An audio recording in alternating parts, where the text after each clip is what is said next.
안녕하십니까. 오늘은 지난번 시간에 이어서 모형 제작, 구조 모형 제작의 마지막 시간입니다. 지붕 구조에 대한 설명. 그리고 우선 지붕 구조에 대한 설명을 들어가기 전에 잠깐 바닥 구조, 벽 구조, 이 부분 여러분들 과제 제출해 주시는 분도 계시고 아직 안 보내신 분도 계시는데 빨리 보내주셔야 됩니다. 좋은 예쁜 책이 건축 잡지 책을 하나 받으시려면 빨리 보내시고 제 시간에 보내주셔야 돼요. 과제를 열심히 보내시는 분이 있는 반면에 과제가 좀 늦으신 분도 계셔. 그래서 이 벽 구조, 바닥 구조, 벽 구조, 지붕 구조는 다 같은 구조라 그랬습니다. 같은 형태라 그랬습니다. 편편하게 깔려 있으니까 바닥 구조고, 서 있으니까 벽 구조고, 경사가 되어 있으니까 지붕 구조다. 그 구조의 시스템이나 방법은 똑같다. 구조의 부재는 어떤 경관 거리와 하중 차이에서 부재가 다를 뿐이다. 그렇게 하고, 우선 교재를 갖고, 여러분들이 갖고 계시는 교재 52페이지에 보시면 바닥 덮개의 두께에 의한 장선의 간격이다. 그래서 바닥 조이스트, 장선의 간격이 넓어지면 판재가 두꺼워져야 됩니다. 좁아지면 판재가 얇아도 됩니다. 그래서 가장 지금 현재 많이 쓰여지고 있는 간격이 16인치다. 그래서 이 판재의 두께는 약 17 내지 18mm의 합판이나 OSB를 쓴다. 이제 그것이 바닥이고, 그 다음 넘어가면 벽체 구조에서도 마찬가지로 56페이지에 벽체 구조에서의 벽에 덮는 덮개 두께도 이 스터드 간격에 따라서 스터드 간격이 넓으면 벽체에 붙이는 판재가 두껍고 좁아지면 얇아집니다. 일반적으로 16인치 간격일 때는 8분의 3인치, 약 11.7mm의 판재를 씁니다. 그래서 거기에는 마찬가지로 못의 크기와 못의 간격까지 있습니다. 이런 부분은 외우신다는 것이 아니고 현장에서 작업할 때는 이 기준은 지켜줘야 됩니다. 판재와 판재 사이의 못은 6인치, 약 15cm 간격, 중간에는 12인치, 약 30cm 간격. 결국은 이 경골 목 구조에서의 가장 중요한 부분은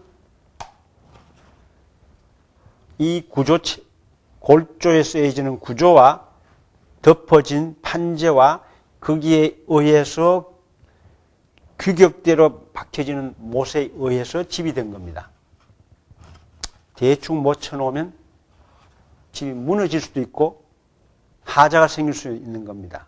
그래서 이 규정은 특별히 말씀을 안 드렸기 때문에 다시 한번 반복해서 52페이지와 56페이지를 설명을 드리고, 그 다음 한 가지는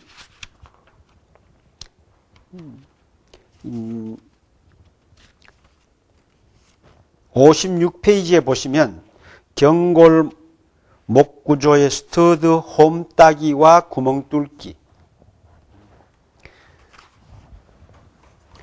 벽체의 스터드에 어떤 벽체의 스터드, 이제 스터드가 뭔지는 여러분들 다 아시는 겁니다.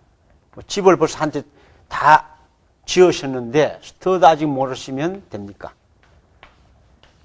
수직으로 서 있는데 파이프가 하나 지나가야 돼. 그러면 구멍을 뚫어야 되죠. 구멍을 뚫어서 파이프가 지나가는 겁니다. 설비 파이프뿐 아니고 전기 파이프도 여기서 움직입니다. 이 경골 목 구조의 장점은 모든 설비가 이 벽 속에서 움직인다. 콘크리트나 조적조는 우리가 조적조가 있으면, 벽돌이 있으면 여러분들 현장에 잘 보셨을 거예요. 깝니다. 가지고 전기 박스를 넣고 여기다가 파이프를 넣고 다시 미장을 합니다. 3중 일을 하고 있습니다. 다 쌓고 까내기 하고 파이프 매설하고 다시 미장을 하는 거다. 목조는 골조가 다 된 상태에서 필요한 설비에 필요한데 구멍을 뚫는 거다. 예를 들면 2x6인 경우에는 지난 시간에 위에서 내려오는 하수를 배관을 뚫어서 2x6 벽체 사이로 간다 그랬죠. 보통 이것이 100mm, 10cm의 파이프면 2x6는 140mm입니다. 그 사이로 지나가고 있다. 그래서 모든 설비가 이 전기 설비 배관이 이 벽 속에서 해당된다. 그래서 구멍 뚫기와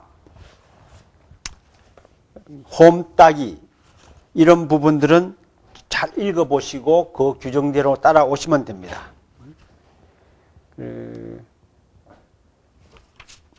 자, 그러면 지난 시간에 벽체에 대한 설명을 완전히 못한 부분을 다시 한번 반복하겠습니다. 현재 여기 보이는 벽은 벽시입니다. 벽시라는 것은 이쪽에서 보여지는 이 뒤쪽 벽입니다.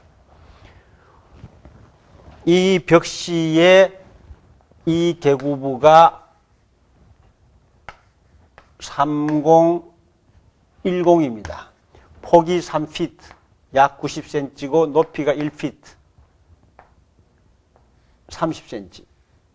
왜냐하면 이것이 화장실이기 때문에 고창을 만들어 놓은 겁니다. 이것은 이 골조의 모양은 항상 외부에서 보는 모양이야. 바깥에서. 그러니까 이 모양이다. 그러니까 순서가 바뀌어 있죠. 위치가. 중간에 있는 것이 문이다. 문은 지금 얼마냐 하면 2868이다. 폭이 2피트 8인치에 높이가 6피트 8인치다.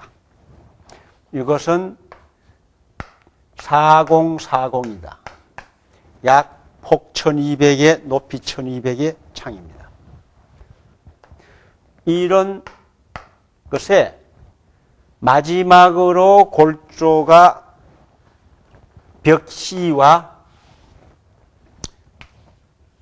벽 A와 벽 B와 벽 C가 되고 마지막 벽 D가 설치되는 부분이 벽 A의 길이는 5.2m가 아니고 5.2m에서 벽 B의 벽을 빠진 만큼이라고 그랬죠. 벽 B의 두께만큼이 빠진 것이 벽 A다. 그래서 벽 A가 설치되고 벽 B가 설치되고 벽 C가 설치되고 벽 D가 설치됐다. 벽 자체의 하나의 판넬 구성으로서 설치된 이유는 상부에 설치하는 것이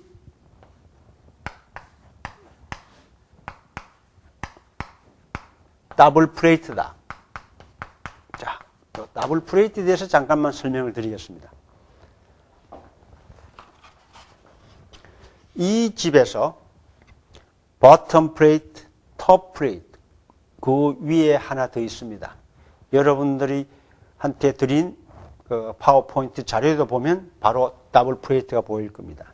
더블 플레이트의 역할은 크게 두 가지를 본다. 첫째 하나는 벽과 벽의 긴결이다. 긴결의 한국말은 긴결인 원래는 타이라 그럽니다. 이 벽과 이 벽의 두 개를 더블 플레이트에 의해서 서로 같이 잡아준다. 벽 A가 서고 벽 B가 옆에 이것도 바뀌어졌네. 벽 A가 서고 벽 B가 옆에 따라온다 그랬습니다. 이렇게. 이것이 벽 A고 이 벽 B. 이 벽 A와 벽 B는 이 스터드 사이에서 고정이 되지만 실제적으로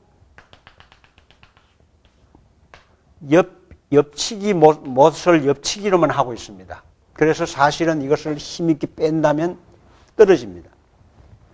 여기에서 설치되는 더블 플레이트라는 것은 위에서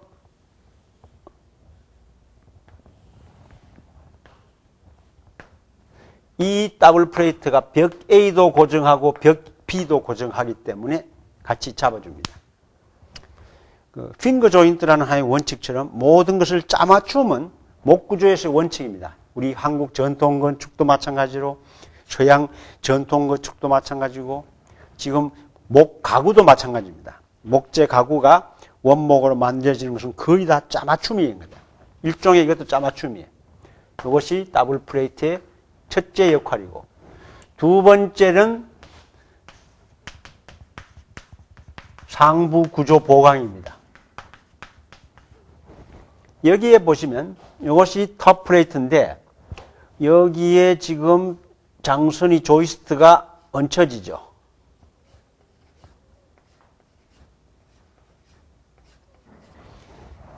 장선이 얹혀지면 이 장선은 만일 이 더블 플레이트가 없다면 톱 플레이트만 얹혀집니다. 그러니까 톱 플레이트라는 것은 2x4, 2x6 하나인데 여기에 얹혀진다면 어느 정도 이것이 밴딩 역할을 해옵니다. 휘을 수 있는 거죠. 그래서 여기 더블 플레이트가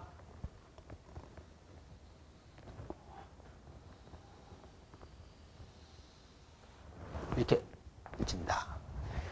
자, 이 그림에서는 정확하게 잘 안 보이시겠지만 재미있는 것은 이 더블 플레이트가 이 부분에서는 여기서 끝나 있습니다. 그리고 이 부분은 구멍이 뚫려 있습니다. 이 부분은 넘어가 있습니다. 자, 이것은 긴 설명을 하지 않을 테니까 여러분들이 숙제로 왜 여기는 그림에서 이것이 이렇게 뚫려 있나? 왜 여기는 이 구멍이 이렇게 뚫려 있나? 왜 여기는 넘어가 있나? 바로 이 벽 B를 보면 벽 B의 더블 플레이트는 여기까지는 와 있습니다. 여기가 비어 있어요. 이 얘기는 이것은 벽 C는 벽 B의 더블 플레이트가 넘어오는 위치다. 그리고 가운데 있는 것은 내부 벽이라면 바로 이 부분. 내부 벽의 더블 플레이트가 안쪽으로 넘어간다. 여러분들 집에서 이 구조 모형을 만드실 때는 꼭 이 원칙을 지켜주셔야 된다. 이런 부분만 확대해서 보내세요. 자,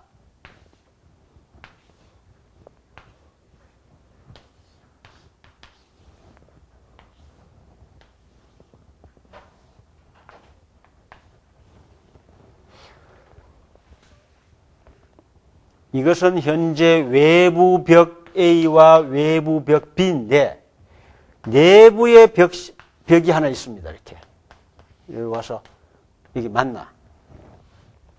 현재는 제가 더블 플레이트를 그릴 테니까 잘 보시면 A에서 넘어오는 더블 플레이트는 여기까지 넘어와야 됩니다. B까지. 그렇죠? 그래야지 이게 잡아줄 거 아니야, 이렇게. B 더블 플레이트를 그냥 가버리면 이 내부 벽이 빠져버려. 다시 또 내부 벽의 더블 플레이트가 이렇게 넘어오는 거다. 자, 그러면 이 내부 벽이 외부 벽에서 꼼짝을 못하고 잡아있다. 그리고는 남는 부분을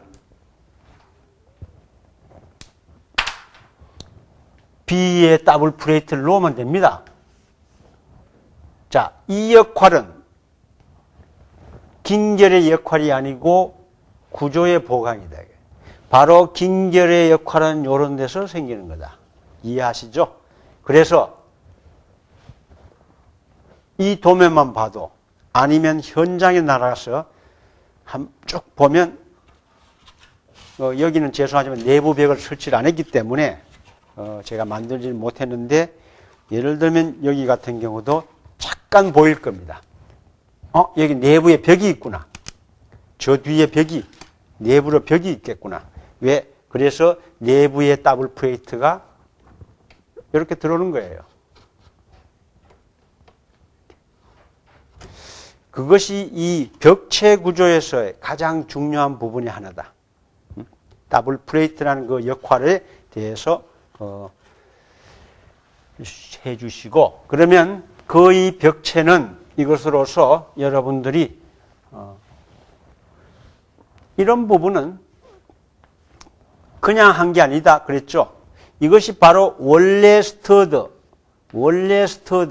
스터드는 여기에서부터 계산해서 400으로 가고 있는 원래 스터드의 그 선 중에 하나다. 그래야지 판재를 나중에 붙였을 때 모듈로 못을 칠 수 있죠. 이렇게. 이제 여기서는 이게 빠졌다 뿐이야. 여기도 빠졌다 뿐이야. 자, 충분히 이해하실 줄 알고, 어떻게 보면 이 구조 모형을 만들면서 여러분들은 그 칩에 대한 이해를 다 하셔야 돼요. 이 구조 모형을 어떻게 보면 거의 여러분들이 공부하시는 어떤 하나의 그 결실입니다. 결과물은 아닙니다. 여러분들의 교육의 목표에서 결실이 되는 거예요. 그래서 이건 잘 만든 걸 보는 게 아니고, 제가 지난번 시간에도 그거 참 깨끗하게 잘 만들었다. 그렇게 만들고 싶으면 두 번째를 만드세요. 모양으로. 이것은 튼튼하게 제대로 만들어야 돼요. 교육용이다. 그래서 모든 표시들이 이렇게 다 있어야 됩니다. 그건 제가 현장에 다니면서도 저한테 한 3,000명 가까이가 공부를 하고 전국의 많은 학교에 강의하시는 분들에서 설계사무소, 시공회사, CEO, 여러분들도 이제는 뭐가 제대로 하는 거다 안 하는 거다 알고 거짓말 하는 거야. 이게 참 나쁜 거죠. 그렇지만 모르고 하는 것만큼 더 바보는 없어요. 이게 뭐 맞는지는 안 맞는지도 모르고 하는 건. 그래서 이런 부분들에 특히 유의해 주시고, 지금 시간에는 지붕에 대해서 설명을 해 드리겠습니다.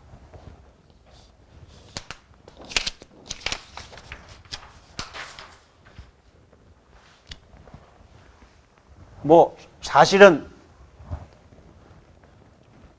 바닥 구조, 벽 구조 마치고 나면 제가 여러 다른 과정의 교육을 하고 나면 지붕은 가만히 있어도 다 올라가더라고요. 그럼 그만큼 이 교육이라는 것은, 훈련이라는 것은 중요한 것이다. 지붕은 다시 반복하면 조이스트가 있고 장선이 있어서 위에다가 판재를 덮으면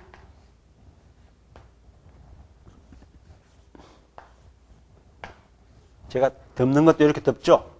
이 방향으로 이렇게 계단식으로 덮어나가라.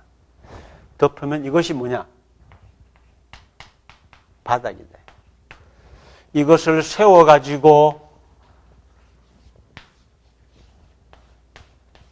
서는 것을 스터드라 그러고, 세운 스터드에다가 판재를 덮으면 이것이 벽구조다. 그러면 지붕구조는 이것을 약간만 경사주면 지붕구조입니다. 실은 이 바닥구조를 평으로 하는 지붕에서는 똑같습니다. 평지붕은 바닥이 마지막에 있는 층을 지붕이라 그런다. 그것이 건축에서의 지붕의 용어입니다. 그래서 똑같아. 다른 것이 뭐냐면 구조에 의해서 부재의 크기가 달라요. 간격, 판재의 크기, 이런 종류들이 다르다 뿐이지 기본적인 이해는 똑같다. 그래서 그러면 강의 안 해도 되겠네요. 그런데 불행하게도 이 지붕이 경사가 돼 있어. 편편하지는 못하고. 그래서 이 도면은 여러분들한테 보내드린 도면에는 지붕 구조 평면이 있고 지붕 단면도가 있습니다. 지붕은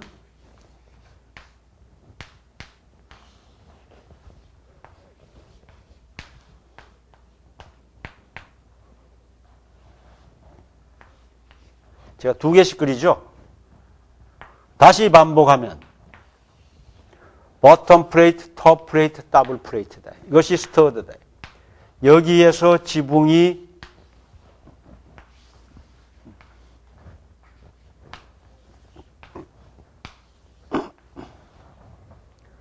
이것을 레프트라 그런다. 우리말에서는 석가래입니다. 석가래와 레프트의 차이는 없습니다. 같습니다. 이 레프트가 편편해졌을 때 바닥 플로어 조이스트다. 이 레프트는 바로 더블 플레이트 위에 얹혀진다. 얹혀지는데 이 레프트의 모양이 저 그림에서도 있지만 레프트의 모양이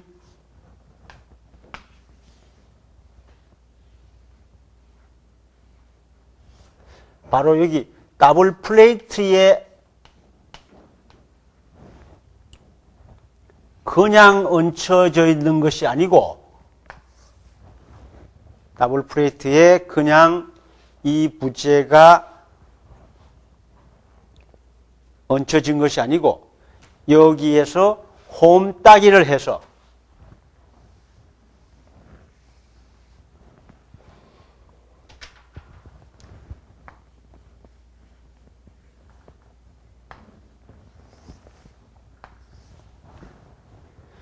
요 홈따기는 결국은 밑에 있는 목재에 걸치기 위한 홈따기입니다. 이것을 쪽새처럼 새 입처럼 생겼다 그래가지고 뾰족하게 머드마우스라 그럽니다.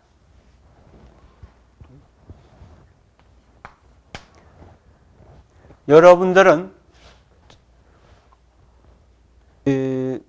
이 재료와 제작하는 재료와 절단하는 도면 수치대로만 잘라서 쓰시기만 하면 돼. 여러분들은 여기서는 이해가 더 중요하기 때문에 이 버드마우스가 바로 톱 플레이트, 더블 플레이트에 걸쳐진 거다. 그리고는 가운데에서는 리치보드라고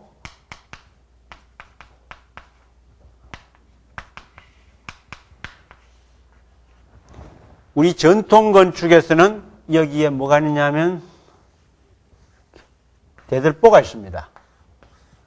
대들보가 있어가지고 대들보 밑에는 시골에 가면 뭐 써놨죠. 상향해서 이렇게 글 써놓은 게 있어요. 한문으로.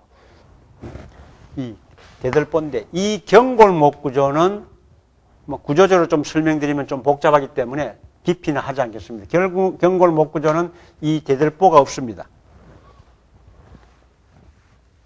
그래서 없이 그냥 리치보드가 만나는 겁니다. 구조적으로 대들보가 있는 구조는 그건 뭐 한옥뿐 아니고 어느 구조에서도 마찬가지로 이 대들보가 모든 지붕의 하중을 다 받습니다. 다 받아가지고 이걸 견디는 거예요. 그러니까 대들보가 이런 것도 있죠. 이 경골목구조라는 것은 잘 보시면 얄팍한 나무야. 이것은 뭐냐면 대들보가 아니고 구조가 여기에 하중이 가는 것이 아니고 하중은 레프트가 받되 이 하중을 서로 밀어주는 역할을 한다. 그래서 두 개가 이렇게 우리가 어떻게 보면 두 사람이 만나서 이렇게 밀고 있을 때는 아무것도 없어도 누가 기대지 않더라도 버티고 있죠. 이런 역할이 바로 이 두 레프트가 서로 이 보드를 통해서 밀어주는 거다. 그렇게 이해하시면 제일 편하실 겁니다. 그래서 이 레프트가 부재가 2x8 24인치. 레프트 2x8 24인치로 들어가 있습니다. 그러면 24인치, 이것이 얼마냐면 600간격으로 작업을 하는 거다. 그래서 여기에는 제가 여기에서부터 600, 600, 600으로 표시를 했고, 밑에도 600, 600 표시를 해서 똑같이 이 레프트를 하나씩 설치하는 겁니다. 그래서 몇 개는 샘플로 설치를 했기 때문에 이 설치하는 과정은 다음, 조금 이따 말씀을 드리고, 이 지붕 구조에서는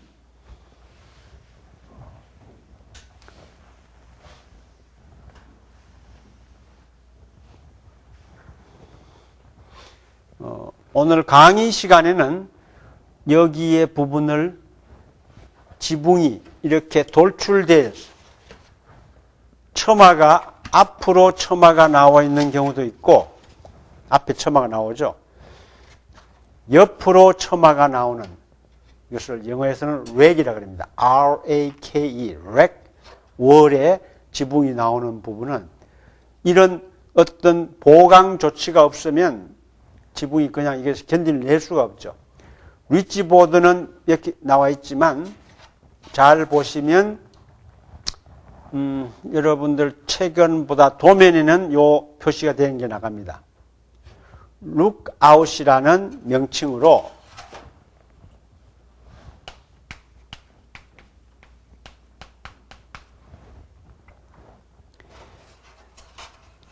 이 마지막 벽체에 얹혀지는 레프트에서 이 마지막 얹혀지는 레프트에 2x4가 들어갈 수 있는 만큼은 따내기를 합니다.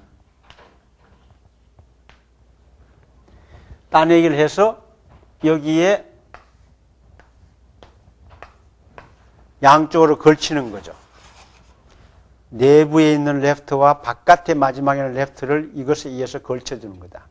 그런데 구조적으로는 이 부분은 그 도면에 의해서 조금 여러분들이 연구하시면서 해보시면 됩니다. 아마도 PPT에도 이 부분이 조금 화면으로 나가 있을 겁니다. 참고로 뭐 상식적으로 생각하시더라도 여기에 힘을 받고 뒤에 고정해서 이게 밖으로 나가 있다.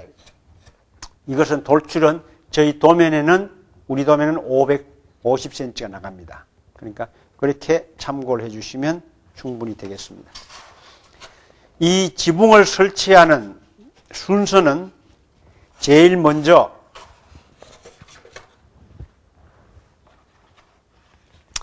리치보드에 600간격으로 표시를 하고 그 다음에는 지붕 단면도에 있는 이 서포트 높이, 요 서포트 높이를 두 개를 잘라 가지고 양쪽에 세웁니다. 세울 때 제가 임시로, 이것은 임시로 했는 겁니다. 지금은 좀은 다 말랐기 때문에 제가 뽑아내 버릴게요. 여기는 아직 고정되어 있죠. 왜? 임시로 수직을 세우기 위해서 실제 현장에서도 2x4를 가세를 대 가지고 가세를 대서 고정을 시켜 놓습니다. 그래서 설치 다 하고 다 되면 현장에서 뽑아냅니다. 여러분도 똑같이 방법으로 수직을 세우고 여기도 수직을 세우고 그 수직 세운 위에다가 리치보드를 얹습니다. 리치보드를 얹고는 레프트를 하나씩 설치할 때 여기에 바로 이 버드마우스 따내기를 해가지고 한다. 이것은 여러분들한테 보내드리는 요 도면에 의해서 그대로 따시면 돼. 칼질만 하셔가지고 몇 개가 들어가느냐. 숫자는 여기 요 마지막 거는 버드마우스에 해당이 없습니다. 마지막 거는 그렇죠. 박혀 있는 거기 때문에 안에 거만 하나, 둘, 셋, 넷, 다섯, 여섯, 일곱, 여덟, 아홉, 10개. 10개의 양쪽에 20개. 버드마우스를 따서는 하나씩 붙여나가는 과정입니다. 조금은 이 모형이기 때문에 조금 어려운 부분이 있습니다. 그리고 때에 따라서는 여기에서는 보여졌듯이 보시다시피 이런 실링 조이스트, 나중에 천정을 평천정으로 작업을 하기 위해서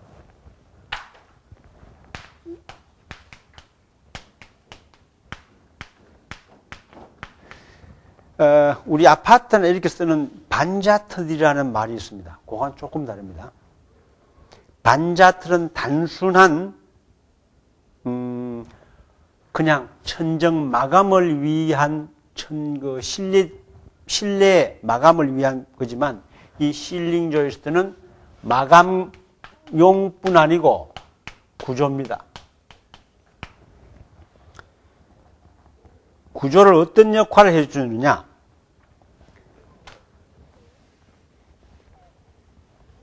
실링 조이스트가 없는 이 벽체에서는 하중을 많이 누르면 이 벽이 이렇게 휠 수 있습니다. 밀려나갈 수가 있어요. 벽이 양쪽으로 이렇게 밀려질 수 있다. 위에서 미니까. 이것이 벽이 잘 보시면 벽이 이래 될 수 있다. 벌어질 수 있다. 지금 이 벽은 벌어지려도 제가 실링 조이스트 2개 설치해놨기 때문에 안 벌어집니다. 자, 이렇게. 지금 가운데 거는 벌어지죠? 실제도 그렇습니다. 그래서 천정을 노출하면서 하기 위해서 짓는 집들. 그럼 실링 조이스트가 없습니다. 이럴 때는 구조적으로 신경을 조금 써주셔야 된다. 그래서 실링 조이스트가 있고, 어떤 경우는 실링 조이스트가 없이 천정을 경사로 할 때 중간쯤 설치하는 경우가 있어요. 실링 조이스트는 바로 천정 높이에서 하지만 여기쯤 설치한다. 이것을 노출하는 경우가 있고, 이 천정을 마감을 루바나 이렇게 하면서 여기서 실링 조이스트를 이렇게, 아니, 코라 타일을 이렇게 노출하는 경우. 가끔 여러분들 식당이나 변두리 나가시면 이런 거 보실 겁니다. 이것은 또 마찬가지로 이 두 벽체가 양쪽으로 벌어지는 부분을 이렇게 막아주는 코라 타일의 역할입니다. 그건 교재에서도 있기 때문에 참고를 해주시면 된다. 그러면 사실은 실링 조이스트가 있을 경우는 나중에 석고 마감을 여기다가 하시면 되고, 단열은 여기다 넣으면 되고, 실링 조이스트가 없을 경우는 지금 파랗게 보이는 것처럼 천정 마감을 여기 할 때는 단열을 여기만 넣으면 되고, 단열에 대해서는 다음 견적 시간에 단열에 대해서 좀 설명을 해드리겠습니다. 단열이 참 중요합니다. 단열이라는 자체는 에너지의 전략과 쾌적한 생활과 마찬가지로 이 단열 재료에 대해서도 굉장히 중요한 거다.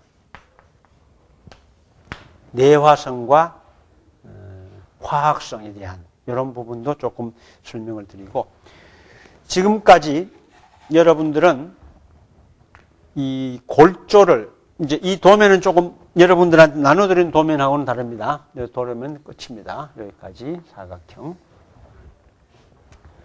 이런 집이 만들어지고, 자, 지금 이제 마지막으로 제가 바닥과 지붕과 벽과, 바닥과 벽과 지붕의 집을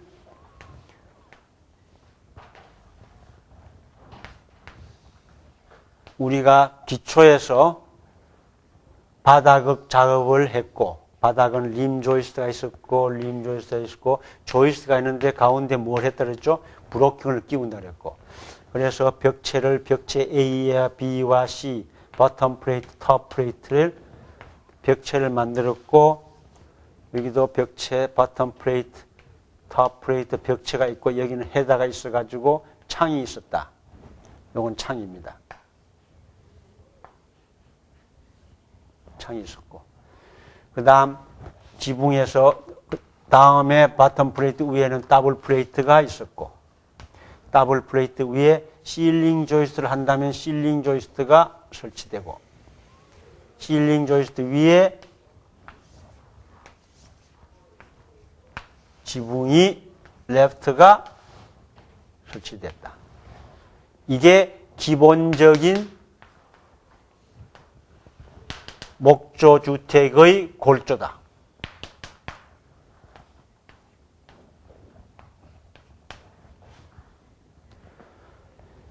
물론 이 골조 중에서는 빠진 게 있죠. 외벽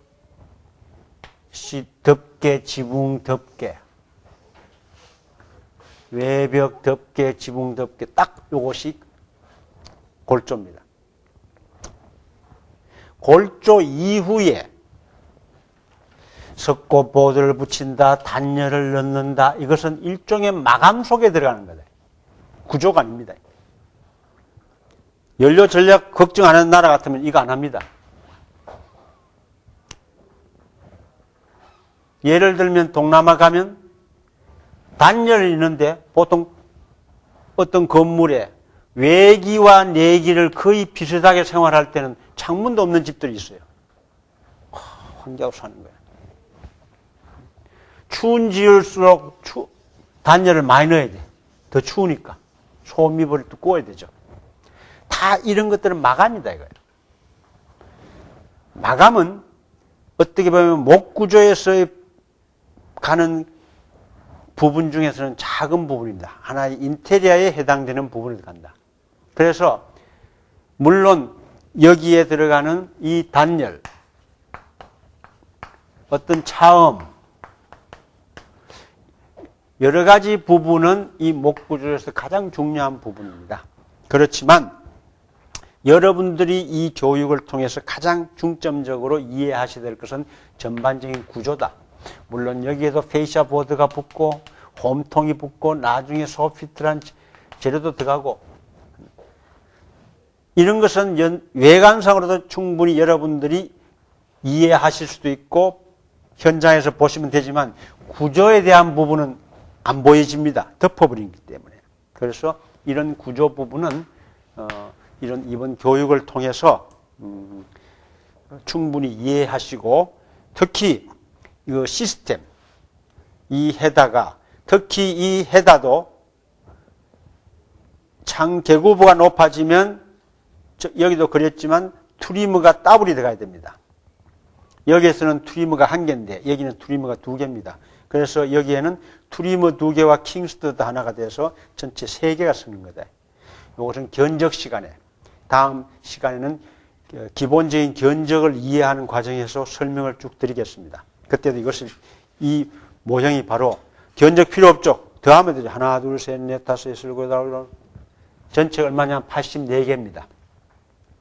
이 집에 들어가는 스터드의 숫자가 몇 개냐 하는 것이 여러분들의 하나의 앞으로 또 과제로 나가고 이 모형을 작업을 하실 때는 이렇게 해 주시면 됩니다. 절대 어린 애가 있을 때는 하시면 안 된다. 왜? 칼, 본드 이런 것이 같이 놀기 때문에 어린애들 피하고 꼭 마치고는 청소를 깨끗이 해서 현장 청소가 잘 되듯이 딱 정리해 놓으시고 가능하면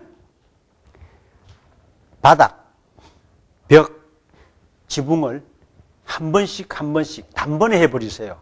바닥 조금 하다가 또 내일 퇴근해가지고 하지 마. 주말에 하시더라도 문을 닫아놓고 하든지 책을 갖고 컴퓨터를 열어놓고 바닥 작업을 여러분들이 하시면 바닥 작업은 아마도 한 3시간. 왜? 우선 다 잘라야 됩니다. 부재를. 그 요령대로 보내지는 자료에 그대로 다 잘라서는 작업을 하고는 벽체가 한 3시간. 지붕도 한 3시간 정도. 그러니까 매주 이것이 매주 강의가 들어가기 때문에 매주 앞으로 3주는 한 3시간씩 이 시간을 비워놓고 작업을 하시고 잊지 말고 마지막 이것을 사진으로 보내지 마시고 하는 과정을 보내시고 다 끝난 작품은 다시 또 사진으로 보내주셔야 됩니다. 한 장만. 너무 많이 보내시는 것보다는